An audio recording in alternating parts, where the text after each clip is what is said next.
धारणी ये ब्रह्मा कुमारियाँ। ओम शांति। सभी व्यक्त में होते हुए अव्यक्त स्थिति में हो। अव्यक्त स्थिति किसको कहते हैं? उसकी पहचान है, पहले है अव्यक्त स्थिति की पहचान, और पहचान के बाद फिर है परख। तो इन दोनों बातों का ज्ञान है। अव्यक्त स्थिति किसको कहते हैं? बच्चों ने बताया, बाबा व्यक्त का भान ना रहे। बाबा बोले, व्यक्त के कार्य करते, व्यक्त का भान कैसे नहीं रहेगा? व्यक्त में होते हुए अव्यक्त स्थिति रहे, ये कितना अनुभव होता है। आज यह सभी से पूछना है, अव्यक्त स्थिति में ज़्यादा से ज़्यादा कितना समय रहते हो? ज़्यादा में ज़्यादा कितना समय होना चाहिए मालूम है? बच्चों ने बताया, बाबा 8 घंटा। बाबा बोले, संपूर्ण स्टेज के हिसाब से तो 8 घंटा भी कम से कम है। आपके वर्तमान पुरुषार्थ के हिसाब से 8 घंटा ज़्यादा है?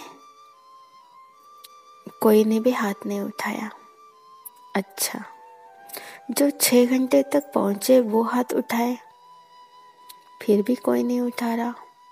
अच्छा, 4 घंटे तक जो पहुँचे वो हाथ उठाए, कोई ने 4 घंटे में, कोई ने 2 घंटे में हाथ उठाया। इस रिजल्ट के हिसाब से कितना समय पुरुषार्थ का चाहिए? कोर्स भी पूरा हो गया, रिवाइज कोर्स भी हो रहा है, फिर भी मेजॉरिटी की रिजल्ट देखो। इसका कारण क्या है? सभी पुरुषार्थ भी करते हो, उमंग भी है, लक्ष्य भी है, फिर भी क्यों नहीं होता? बच्चे बोले, बाबा अटेंशन कम है। बाबा कहते, किस बात का अटेंशन कम है? यह तो अटेंशन सभी रखते हैं कि लायक बने, नज़दीक आए, फिर भी मुख्य कौन सा अटेंशन कम है, जिस कारण अव्यक्त स्थिति कम रहती है। सभी पुरुषार्थी ही तो यहाँ बैठे हो। ऐसा कोई होगा जो कहे मैं पुरुषार्थी नहीं हूँ? पुरुषार्थी होते हुए भी कमी क्यों? क्या कारण है? अंतर्मुख रहना चाहते हुए भी क्यों नहीं रह सकते हो? बाहर मुक्ता में क्यों आ जाते हो? ज्ञानी तो आत्मा भी तो सभी बने हैं। ज्ञानी तो आत्मा समझदार बनते हुए भी फिर बेसमझ क्यों बन जाते हो? समझ तो मिली है, समझ का कोर्स भी पूरा हो चुका है। कोर्स पूरा हुआ, गोया समझदार बन ही गए, फिर भी बेसमझ क्यों बनते हो? मुख्य कारण यह देखा जाता है, कोई कोई में अलबेलापन आ गया है, जिसको सुस्ती कहते हैं। सुस्ती का मीठा रूप है आलस्य। आलस्य भी कई प्रकार का होता है, तो मेजॉरिटी में किसी न किसी रूप में आलस्य और अलबेलापन आ गया है। इच्छा भी है, पुरुषार्थ भी है, लेकिन अलबेलापन होने के कारण जिस तरह से पुरुषार्थ करना चाहिए वो हो नहीं पा रहा। बुद्धि में ज़्यादा ज्ञान आ जाता है तो उससे फिर ज़्यादा अलबेलापन हो जाता है। जो अपने को कम समझदार समझते हैं वह भी तीव्र पुरुषार्थ कर रहे हैं, लेकिन जो अपने को ज़्यादा समझदार समझते हैं वो ज़्यादा अलबेलापन में आ गए हैं। जैसे जैसे पहले पुरुषार्थ की तड़पन थी, ऐसा बनकर दिखाएंगे, ये करके दिखाएंगे।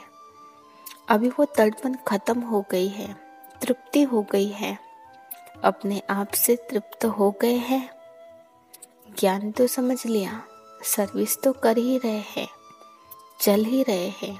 यह तृप्त आत्मा इस रूप से नहीं बनना है। पुरुषार्थ में तड़प होनी चाहिए। जैसे बांधेलिया तड़पती है तो पुरुषार्थ भी तीव्र करती है, और जो बांधेली नहीं वो तृप्त होती है तो अलबेले हो जाते हैं। ऐसी रिजल्ट मेजॉरिटी पुरुषार्थियों की देखने में आती है। हमेशा समझो कि हम नंबर 1 पुरुषार्थी बन रहे हैं, बन नहीं गए हैं। तीनों कालों का ज्ञान बुद्धि में आने से अपने को ज्यादा समझदार समझते हैं। पहले भी सुनाया था ना, जहाँ बालक बनना है वहाँ मालिक बन जाते हो, जहाँ मालिक बनना है वहाँ बालक बन जाते हो। तो अभी बच्चे रूप का मीठा मीठा पुरुषार्थ तो कर ही रहे हो। राज्य के अधिकारी तो बन गए, तिलक भी आ गया, लेकिन ये ढीला और मीठा पुरुषार्थ अभी नहीं चल सकेगा। जितना शक्ति स्वरूप में स्थित होंगे तो पुरुषार्थ भी शक्तिशाली होगा। अभी पुरुषार्थ शक्तिशाली नहीं है, ढीला ढीला है। पुरुषार्थी तो सभी है, लेकिन पुरुषार्थ शक्तिशाली जो होना चाहिए वो शक्ति पुरुषार्थ में नहीं भरी है। सवेरे उठते ही पुरुषार्थ में शक्ति भरने की कोई न कोई पॉइंट सामने रखो। अमृत वेले जैसे रूहान करते हो, वैसे ही अपने पुरुषार्थ को शक्तिशाली बनाने के लिए कोई न कोई पॉइंट विशेष रूप से बुद्धि में याद रखो। अभी विशेष पुरुषार्थ करने की बहुत आवश्यकता है। साधारण पुरुषार्थ करने के दिन अभी बीत रहे हैं। जैसे विशेष फंक्शन आदि के प्रोग्राम रखते हो ना, वैसे अब यही समझना है कि समय थोड़ा है, उसमें विशेष पुरुषार्थ का प्रोग्राम रखना है। यह विशेष पुरुषार्थ करने का लक्ष्य रख आगे बढ़ना है। अगर ऐसे ढीली रिजल्ट में रहेंगे तो जो आने वाली परीक्षाएं हैं उनकी रिजल्ट क्या रहेगी? परीक्षाएं तो बहुत कड़ी आने वाली है। उसका सामना करने के लिए पुरुषार्थ भी कड़ा चाहिए।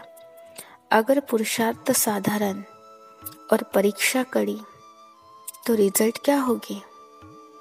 अच्छा, आज तो गोपों से मुलाकात करते हैं, बाबा भाइयों से बात कर रहे हैं। अपने पुरुषार्थ में संतुष्ट हो, चल तो रहे हो, लेकिन कितनी परसेंटेज में? जो समझते हैं हम 75% श्रीमत पर चल रहे हैं वो हाथ उठावे। उस समय कईयों ने हाथ उठाया। बाबा ने कहा, अच्छा, मुख्य श्रीमत क्या है? मुख्य श्रीमत यही है कि ज़्यादा से ज़्यादा समय याद की यात्रा में रहना, क्योंकि इस याद की यात्रा से ही पवित्रता, दैवी गुण और सर्विस की सफलता भी होगी। जो 75% श्रीमत पर चलते हैं उन्हों का याद का चार्ट कितना है? याद का चार्ट भी 75% होना चाहिए। इसको कहेंगे पूरी श्रीमत पर चलने वाले। आज खास गोपों को आगे किया है, गोपियों को पीछे मंगाया है, क्योंकि जब भी मिलन की कोई बात होती है तो गोपियाँ जल्दी आ जाती है। गोप देखते देखते रह जाते हैं। गोपों को जिम्मेवारी भी देनी है, यूँ तो दी हुई है। जैसे आप लोगों के चित्र में दिखाया है ना कि द्वापर के बाद ताज उतर जाते हैं, तो ये जिम्मेवारी का ताज भी दिया हुआ है, लेकिन कभी कभी जानबूझकर उतार देते हैं और माया भी उतार देती है। सतयुग में तो ताज इतना हल्का होता है जो मालूम भी नहीं पड़ता कि कुछ बोझ सिर पर है। सतयुग की सीनरियाँ सामने आती है कि नहीं? सतयुग के नज़ारे स्वयं ही सामने आते हैं या लाते हो? जितना जितना आगे बढ़ेंगे तो न चाहते हुए भी सतयुगी नज़ारे स्वयं ही सामने आएंगे। लाने की भी ज़रूरत नहीं। जितना जितना नज़दीक होते जाएंगे उतना उतना नज़ारे भी नज़दीक होते जाएंगे। सतयुग में चलना है और खेल-पाल करना है, यह तो निश्चित है। आज जो भी सभी बैठे हो उनमें से कौन समझता है कि हम श्री कृष्ण के साथ पहले जन्म में आएंगे, उनके फैमिली में आएंगे, वह सखा सखी बनेंगे या तो स्कूल के साथी बनेंगे। जो समझते हैं तीनों में से कोई न कोई में जरूर आएंगे, ऐसे निश्चय बुद्धि कोई है? सभी ने हाथ उठाया। नजदीक आने वालों की संगम युग में क्या निशानी होगी? यहाँ कौन अपने को नजदीक समझते हैं? यज्ञ सर्विस व जो बाप दादा का कार्य है उसमें जो नजदीक होगा वही वहाँ खेलपाल आदि में नजदीक होंगे। यज्ञ की जिम्मेवारी व बाप दादा के कार्य की जिम्मेवारी के नजदीक जितना जितना होंगे उतना वहाँ भी नजदीक होंगे। नजदीक होने की परख कैसी है? हर एक को अपने आप से पूछना चाहिए।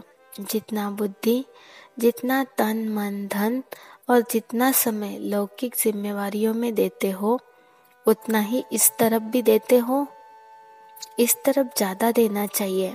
अगर ज़्यादा नहीं तो उसका वजन एक जैसा है। अगर दोनों तरफ का एक जितना है तो भी नज़दीक गिना जाएगा। इस हिसाब से अपने को परखना है। अभी तक रिजल्ट में लौकिक जिम्मेवारियों का बोझ ज़्यादा देखने में आता है। खास मुख्य गोपों को यह बातें जरूर ध्यान में रखनी चाहिए कि आज का दिन जो बीता, कितना समय लौकिक जिम्मेवारी तरफ दिया और कितना समय अलौकिक व पारलौकिक जिम्मेवारी तरफ दिया। हम कितने मददगार बने, ये चेकिंग करते रहेंगे तो पता पड़ेगा कि कौन सा तरफ खाली है। सभी प्रकार की परिस्थितियों में रहते हुए भी कम से कम दोनों तरफ एक जितना जरूर होना चाहिए। कम नहीं, उस तरफ कम हुआ तो हर्जा नहीं, इस तरफ कम नहीं होना चाहिए। तो फिर लौकिक जिम्मेवारियों के कमी को भी ठीक कर सकेंगे। परमार्थ से व्यवहार भी सिद्ध हो जाता है। कोई कोई कहते हैं पहले व्यवहार को ठीक कर परमार्थ में लगे, ये ठीक नहीं है। तो यह खास ध्यान रखना है। खास गोपों में बाप दादा की उम्मीद है जो गोप ही पूरी कर सकते हैं, गोपियों से नहीं हो सकती। वो कौन सी उम्मीद है? पांडवों का मुख्य कार्य यही है जो कई प्रकार के लोग और कई प्रकार की परीक्षाएं समय प्रति समय आने वाली है और आती भी रहती है। तो परीक्षा और लोगों की परख यह विशेष गोपों का काम है, क्योंकि पांडवों को शक्तियों की रखवाली करने का मुख्य कार्य है।